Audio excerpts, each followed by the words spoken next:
Our next speaker is Stefanie Mueller from Hesse-Plattner Institute, and she's going to talk about patching physical objects. Yeah, hello, my name is Stefanie Mueller, and this is work I did with my master's student Alexander Teibrich and my advisor Patrick Baudisch. This work is also a collaboration between Hesse-Plattner Institute and Franois Guimbretire from Cornell University. So, as Anthony just pointed out in the last talk, personal fabrication is currently still a one-way process. So once an object has been fabricated, it cannot be changed anymore. Every change basically requires reprinting the object from scratch, which of course leads to a lot of wasted material. So for this research, we ask ourselves the question, how can we extend the life cycle of a 3D printed object? So our idea is that instead of printing the object from scratch, we patch the existing object. So users simply take their object, put it back into the 3D printer, and then our patching system removes outdated geometry with a mill and prints the new geometry directly on the object. So let me tell you why this is important.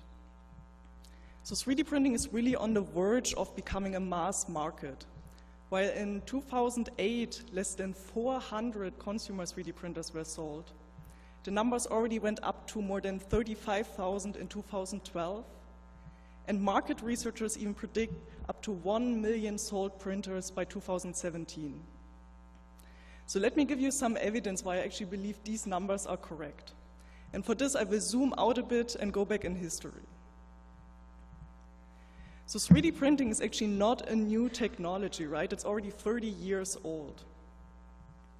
Many of the core 3D printing technologies were patented in the 80s and 90s. So for instance, here this patent from 1992 describes the 3D printing technique that we today see for many 3D printers by using plastic that is extruded through a hot nozzle and then voxel by voxel put on a build plate to build a 3D object. So all of these patents that were filed in the 80s and 90s were owned by big companies who only served the small-scale business market. So however, this really changed when in 2009 the first patent expired. That year, many low-cost 3D printers became available. For instance, the MakerBot sold their first 3D printers really right after that patent expired. But this really is only the start. Many more patents are expiring these days or are about to expire. So we can expect much more low-cost technology that is available for consumers right now. At the same time, also in HCI and graphics, we are increasing our efforts to make this technology available. So here you can, for instance, see that while in 2012 there were only 3 papers about fabrication at UIST, we already have 12 papers this year. So while we of course don't know what the future will bring, I believe these are some really strong indicators that this growth here will really happen. So now there's actually one thing. There's one big drawback. So while I'm really excited about this future evolution, I'm also really worried about the implications this might have on sustainability, on society, for instance, in terms of sustainability. If you think about it, unlike digital things that we can display on a monitor, physical objects actually require physical material and also produce physical waste when we throw them away. So this definitely leads to the question, how do we want to handle sustainability issues around 3D printing in the future? So in this talk today, I'm going to speak about one very specific problem, which is how we can extend the life cycle of 3D printed objects. So I thought we have a look together at today's 3D printing workflow with one concrete example to get a better feeling what's wrong right now. So here the user is designing a phone dock for his car. After fabricating it, he notices he forgot to leave space for the home button, so he cannot reach the button there. So in the current workflow, the user has to actually trash the object and to reprint it, although only a very small part changed there. So the home button works now, but the user forgot to add another feature. Here he wants to add a small slot for storing a shopping cart coin. Again, a very small change, but the user has to trash the object and reprint it from scratch. So now the coin slot is there, but a few weeks later, the object breaks. Again, only a small part broke, but the user has to trash the object and reprint it. During printing, the user has tough luck, the print job fails halfway through. Again, trash the object, reprint it.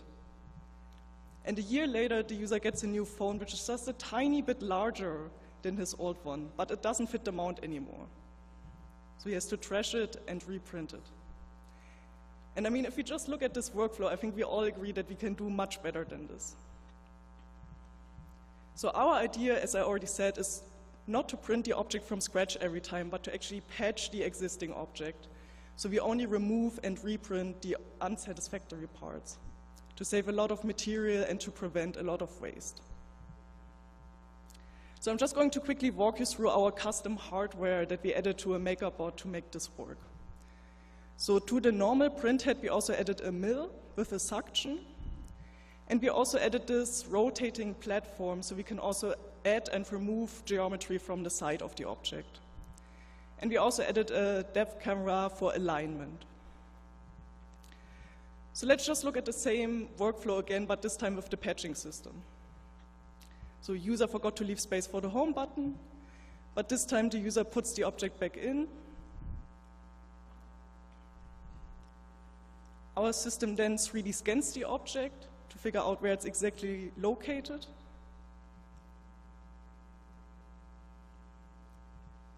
And then the user simply uses a regular 3D editor to change his 3D model. So on the left side, you see the old 3D model, and on the right side, the new 3D model with the home button callout. Then the user opens our custom patching software, first loads the old model, and then loads the new model. And you can see here in red the changes that our software analyzes between the two versions. Now, after the user hits the confirm button, our system patches the object.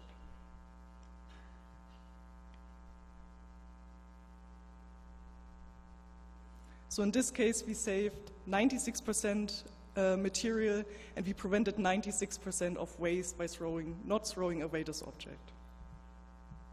So here the user forgot the coin slot. Again, we load both models into our software. But this time our software analyzes that it's better to rotate the object slightly to minimize the waste and the material required.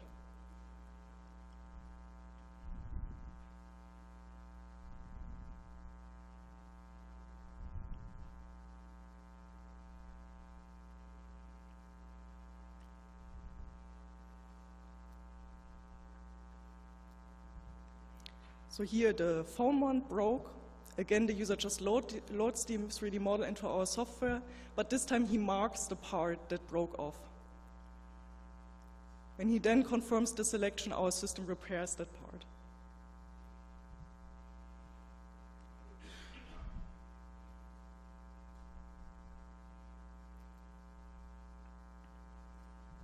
So same when he gets the new phone. Again, load both versions and our system repairs.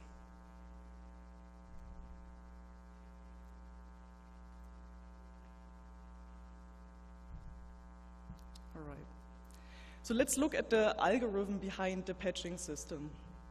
So in digital, it's actually really easy to calculate the difference between two versions, right? You just subtract one from the other. However, in the physical world, it's actually much more difficult. So if you look at here, we want to add the square in the top right corner, but if we try to print a square, we actually have some collision with the printhead. So the first thing our algorithm has to determine is which parts of the object actually collide with the printhead when we try to add this new geometry. So I will just quickly walk you through the example of this square here. So first we have to determine all the locations where the printhead has to go, and we calculate the volume that the printhead will occupy. And we do this by calculating something that's called the Minkowski sum of the printhead with the geometry that will be added. So here's how this works. We take the printhead and we simply move it along the surface of the part that should be added. And then when we add up all of these sub-volumes, we basically end up with the resulting volume that the printhead has to access. So now it's really easy to determine from there which part needs to be removed. So one thing which is really important here is that this is not the end of the process. So we have to consider that while removing this additional part, there will be another collision. So we have to actually remove this algorithm also for the part that needs to be removed, which then ends up in this entire removal volume at the end. From there, it's straightforward. We just mill off the part, print on the new geometry, and we are done. So this was very easy explained for 3-axis printing, because if you have a 3-axis printer, there's really only one way how you can remove and add the geometry, namely from the top. So let's take this example here. We want to add this handle. With 3-axis printing, you actually have to mill away a large part because you can only come from the top, and then you can print the other geometry on top. So with 5-axis printing, there are actually several ways how you can patch this object. And we, of course, chose the one that minimizes waste and required printing material. So our algorithm will here suggest to rotate the object by 90 degrees. So there's actually no wasted material, nothing needs to be milled away, we can simply print on the handle. So the algorithm of how we determine the optimal rotation is described in detail in the paper, so if you're interested, please give this a look. So what's next? So in this talk, I showed you how we can patch physical objects instead of printing them from scratch, which of course saves a lot of material and reduces waste. But I believe that this is really just a first step towards more sustainable 3D printing. So I believe there are many more important questions remaining. For instance, what happens with the material that we mill away? One way to handle this material would of course be to recycle it. So for instance, there are filament extruders that allow you to create fresh 3D printing filament by putting the old material in the top. But this process really goes only so far because after 3 times or 4 times the material becomes brittle and you cannot use it anymore. Also, while recycling is really easy for one material print, it's really less obvious how we can do this for multi-material printing. So for instance, objects that have several materials or even gradient materials that are mixed during the printing process. And this question gets even more challenging if we consider that really every voxel of a 3D printed object can have a different material there. But finally, I believe that the biggest problem will actually be the 3D printing machines themselves. So similar to computers, I believe that there will be something like a Moore's law for 3D printers. So every n month, the resolution, the material, the speed will get better, and then people will probably want to have the latest, greatest machine and will throw away their old devices, which will of course lead to a massive waste. So all of these problems with sustainability, of course, get amplified with more and more printers being sold, as I showed at the beginning. So I believe we should be really excited about this future evolution of bringing 3D printing to everyone, but I also think now is actually the time to start thinking about all these sustainability issues that come up with more and more printers being owned by everybody. So with this, I really want to end my talk and thank all my awesome collaborators on this project. And we also have an open position, so if you're interested to work with us, just speak to me after the talk. Thank you.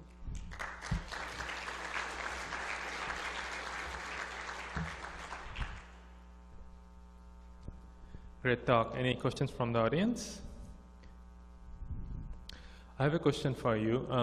Can you comment a little bit about the type of the materials that you can patch, like, for instance, materials that has multi-material or malleable materials or objects that are not even 3D printed? What do you think about the feasibility of your process for that kind of? Yeah, really good question. So I mean, in this talk, we mainly want to propose the concept of patching the object to extend the life cycle. But of course, for different material types, you will need a different approach how you can fix this. So our approach with milling away the material works, of course, best with like stiff materials, less great with like flexible materials. But I think the question also remains like how different printing technologies can implement this patching approach. So there's not only this plastic roll 3D printing, but also like laser sintering and so on. And I think like all of these approaches probably need their own implementation to solve this problem. Any other questions from the audience?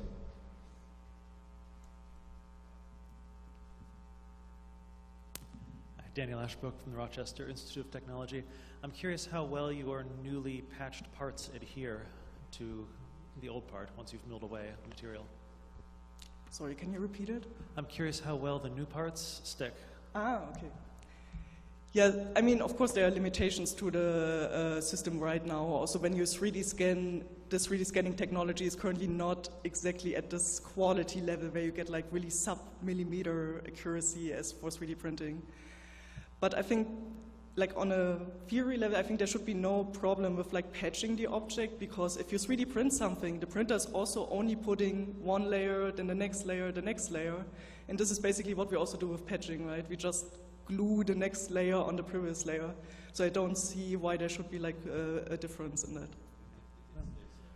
Yeah, it sticks, yeah. Yeah. So how the technology works is it comes out melted, sticks to the previous layer, and then hardens. And this basically makes it stick very well. Okay, good. Otherwise, I was going to suggest using super glue as an extruder.